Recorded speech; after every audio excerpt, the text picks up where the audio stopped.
Welcome back to Executive Encore, or welcome if this is your first time, where we unpack the big topics, the big issues around life and work and fulfillment for women who are remastering their life and their work from 40 through to 70 and beyond. Today, we're exploring what might be the real crisis for high-achieving women professionals out there. Maybe it's not burnout. Maybe it's self-abandonment. So today, I'd like to introduce you to Clara Lucia, a transformational coach, speaker, and creator of the Breaking Through methodology. Clara brings over 20 years of leadership experience, blending emotional intelligence and strategic insight to help professionals reconnect with their purpose. She has coached leaders from Fortune 500 companies to nonprofits, helping them to break through burnout and discover fulfillment. Clara, welcome to the podcast. It's a pleasure to have you here. Oh, Patricia, the pleasure is mine. Thank you for having me. Super excited to be here with you all. Yeah, we're very excited with this topic. So, Clara, in your experience, why do high-achieving women professionals seem particularly prone to feeling disconnected from themselves? It's a wonderful question, Patricia. And I tell you that whatever I support my clients with, it's work that I have done for myself. So I know by experience. And there's a few things that come to mind when it comes to kind of that particular way of kind of disconnecting with ourselves, with our true essence. And it becomes to be a little bit about our past and how our past defined us, and how all of those beliefs and all of those things that we're affirmed by either our parents or our caregivers were instilled in us, and they become part of our programming.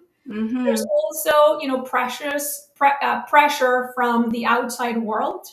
There's things about what you should be doing, how you should be doing things. If you going to, corporations and companies and organizations, there's kind of expectations about your performance, about your doing, about always kind of in the run, right? No rest. And all of those things come to have more pressure in you, and they become your guiding star. They become the things that you pursue. They become the things that you try to do better and better and better. Mm-hmm. And along the way, all those external things and those beliefs that you have that may be limiting become the reasons why you do it all over again every time you wake up. And it becomes a world and a life of autopilot. Mm-hmm. Mm-hmm. Mm-hmm.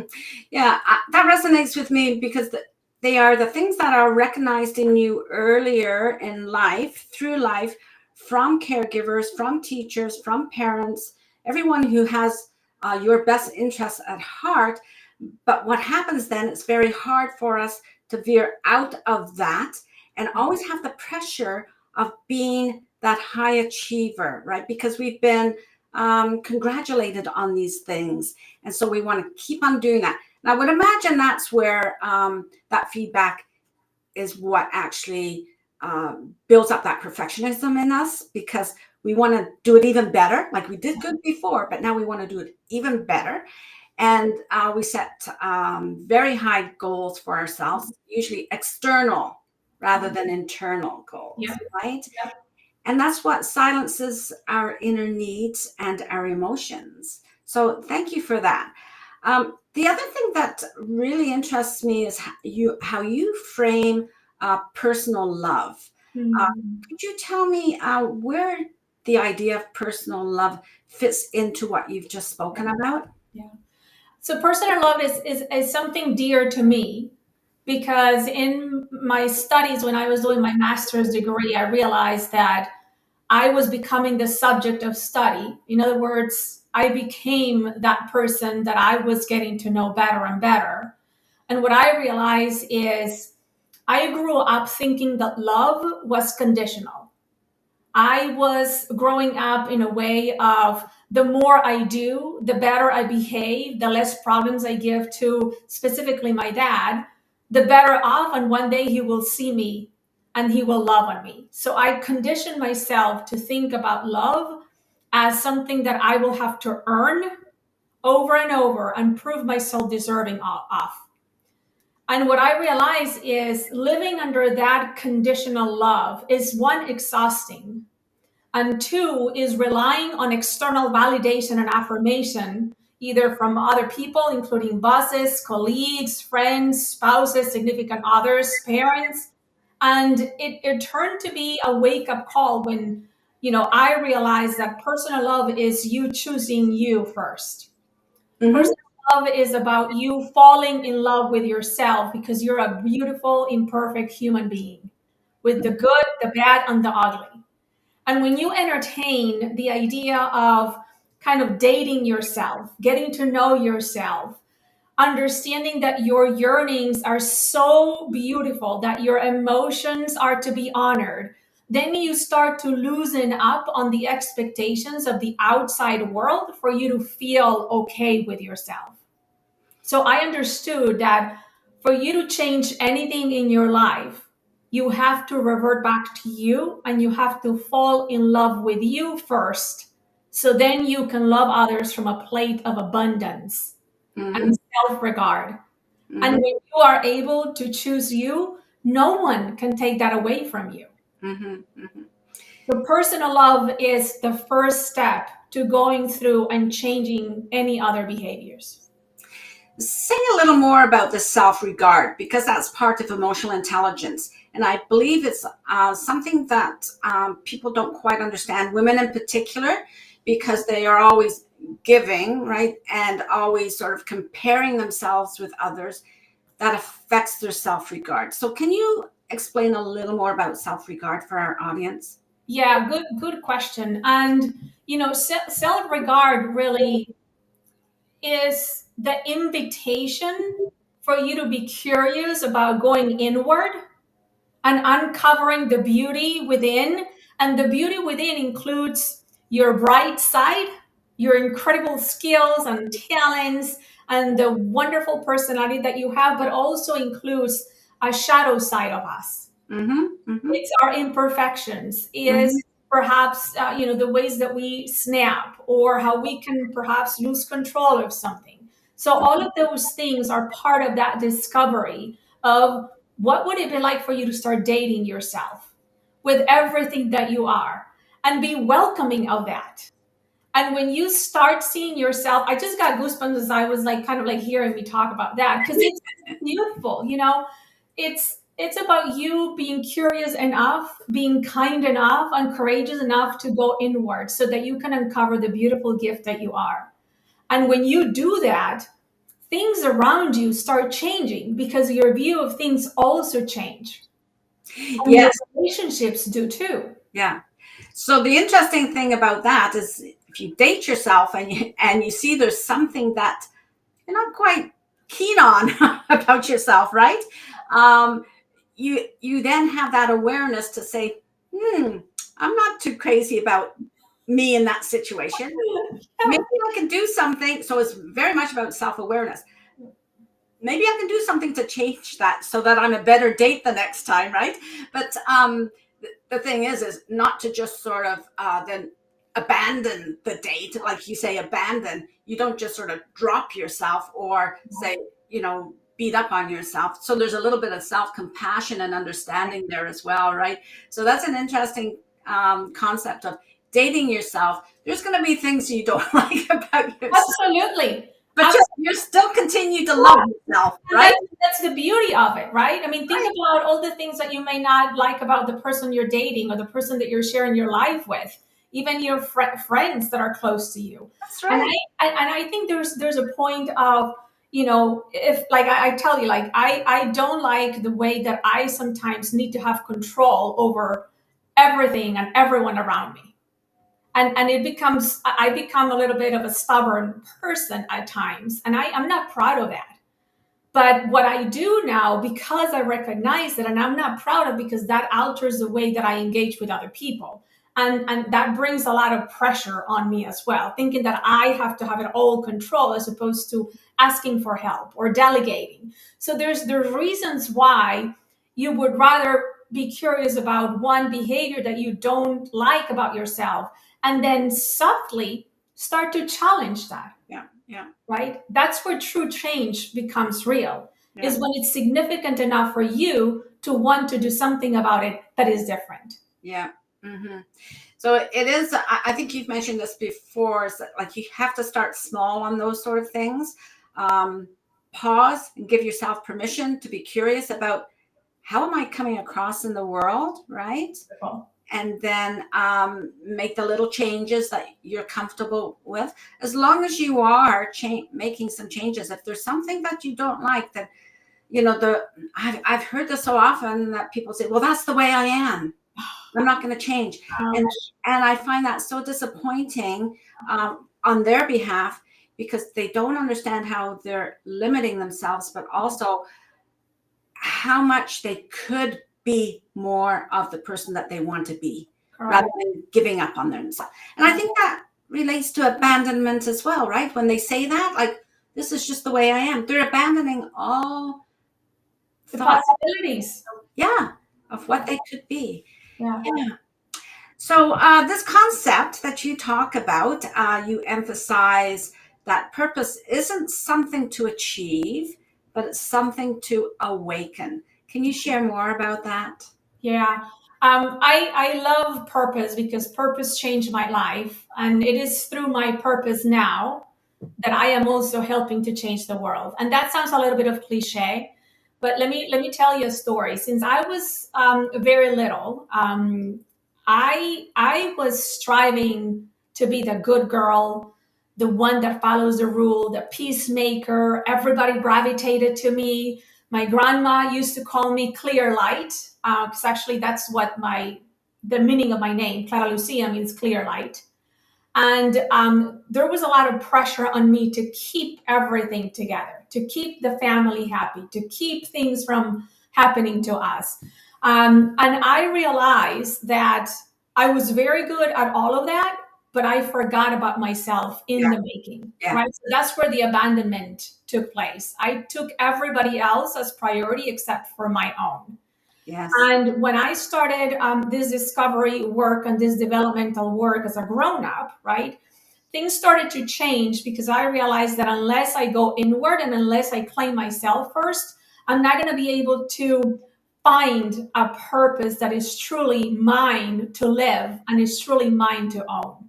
So my purpose now is to be the light for others, is to be a place of hope, a place where someone will come and will leave with a little bit more of a brighter view of things or self.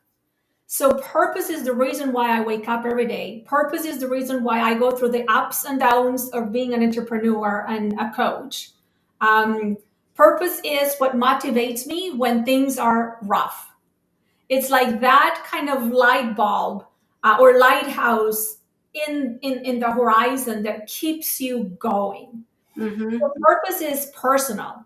I cannot say, here, Patricia, I'm going to copy and paste my purpose and I'm going to just send it to you and then we're done.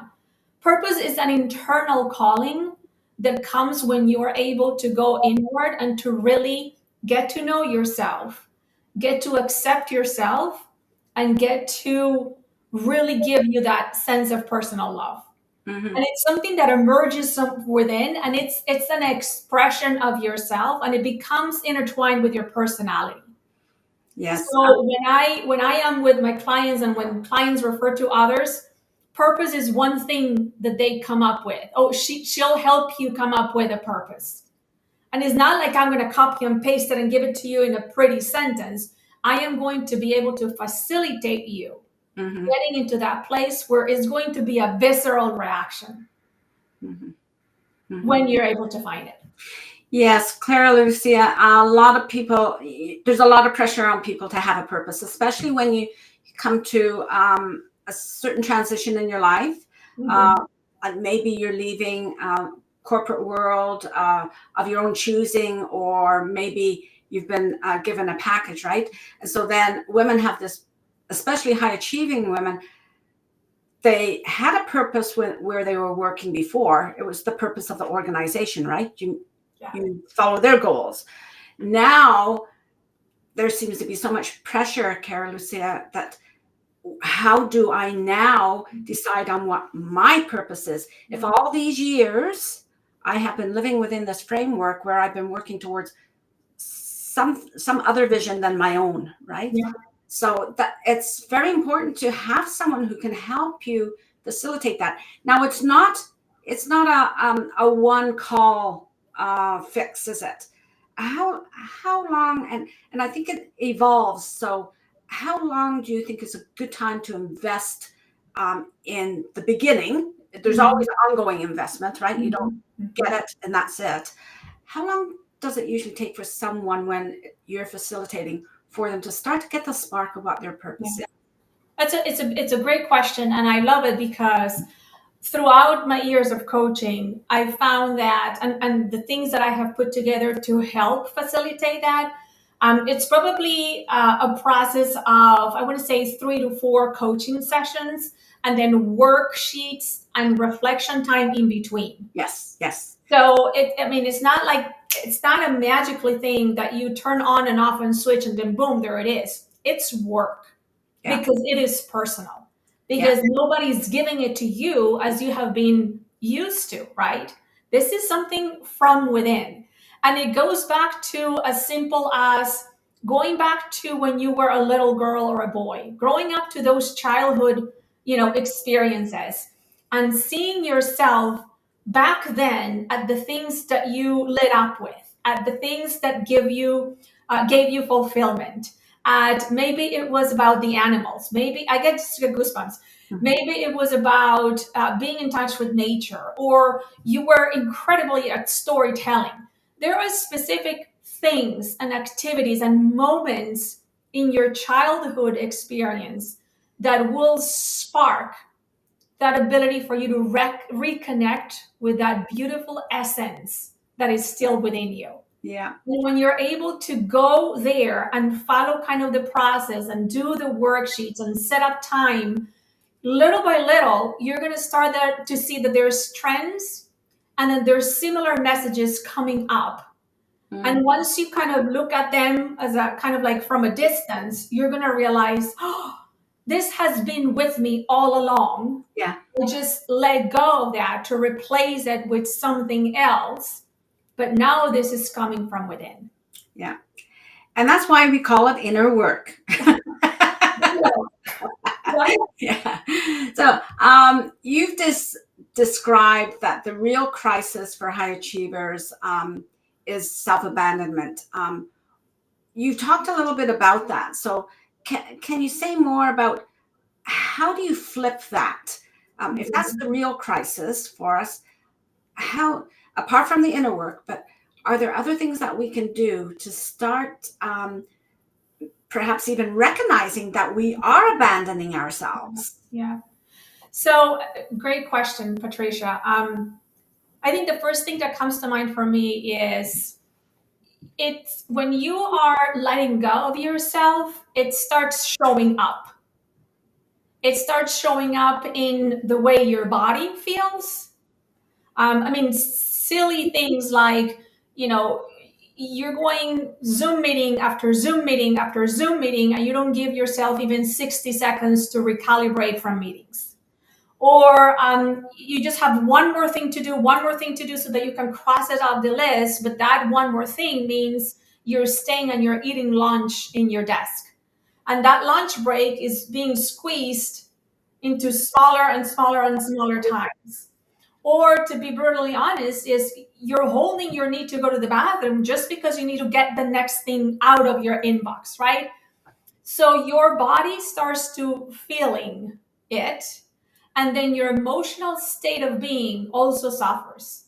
So examples, when you get home and you're about to have kind of dinner with your family, you barely touch the food and you're there physically, but your mind is somewhere else. Oh, yeah. You're trying to solve the thing about tomorrow. You're trying to put together the agenda.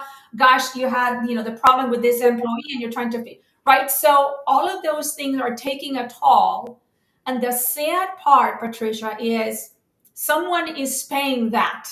someone is paying the cost for those behaviors, and that is the loved ones in your life. And who is your loved one? Could be your children, could be your significant other, could be your best friend, could be your parents. Could be you, right? Absolutely. Absolutely. You are your loved one. Yeah. Right? Yeah. I say that to women all the time. Like, look at that little girl that you are the one who's responsible for. She needs your love. And sometimes they can't connect with that. So I ask them to take a picture from when they were little and keep it on their phone or something and say, what do I need to do for that little girl today? Because I'm the one who's going to have the relationship with that little girl for the rest of the life. Yeah. And so you going goosebumps? I do. And the funny thing is, I have a picture of myself in the screen of my phone. Good for you. Because again, that was when I was doing my studies. That was such a powerful tool that allowed me to even consider that little one was still within me, and it was up to me to extend my hands and connect again. She needs you more than ever, right? Yeah. And I always say to women, would you tell that little girl that nope, you can't stop for breakfast. You got to go out to school. Or no, you got to stay up late and you got to finish your homework. You're not going to be able to read a book or have dinner. No, sit at your desk. It doesn't matter whether you need to visit the restroom or not. Like, you've got to stay there. Would you do that to that little girl? Mm-hmm. If you did, it would be neglect. It could be abuse. So you call it abandonment. Actually, you could go further to say sometimes we're very self-abusive, right? Yeah. When we put ourselves in something like that, when we feel we've hit the wall, okay, you've hit the wall, leave, right? You're not going to get anything else done. Yeah. This has been an amazing conversation. Thank you so much. It's so impactful. And before we wrap up, is there anything else that you want to share with our listeners for them to start reconnecting with themselves?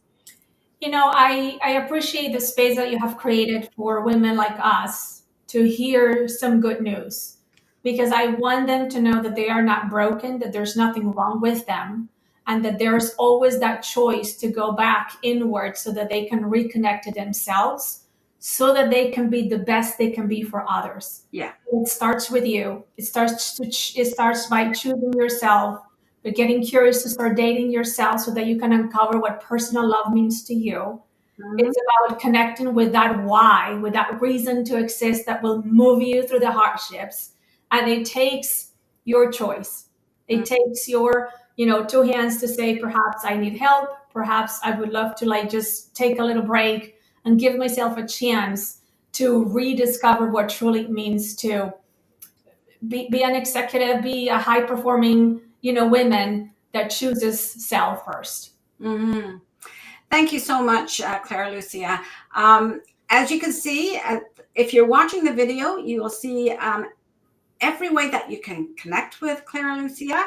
And also there's information there for my website as well. If you're listening to this, actually in the show notes of the podcast, all that information will be there for you. And so we would like to tell you that we really appreciate everyone who sits and listens to this, whether you're in the car, if you're in your backyard, wherever you are, that you are taking time to yourself for self-development. If today's episode resonated with you, please share it with a friend, a colleague, or another high-achieving woman who really needs to hear this message today. It's an important message for you as you go on to remaster life at different times in your life and remaster your work so that they work together and your inner work as well, and to create the reality that you want. This video podcast is produced by Maestro Quality as part of the Executive Encore program and hosted by myself, Patricia Muir.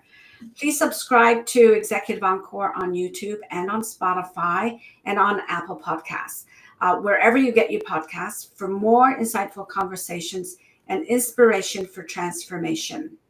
Please add your comments wherever you can. It's very important for the health, the well-being of a channel, that we have comments and that we share with one another. And subscribe to the Sunday Encore newsletter today to read more about Clara Lucia, who will be featured in the weekly blog at the end of the week and published in the newsletter this Sunday. When you subscribe to the newsletter, you will also receive VIP access to resources that Clara Lucia is going to have me post for you, and other offers by other podcast guests. Visit my website, read my blog, follow me on LinkedIn, subscribe on YouTube, all those great places. This is where your executive encore begins. This is where you start to live, work, and lead differently with healthy mindsets, self-regard, and self-trust.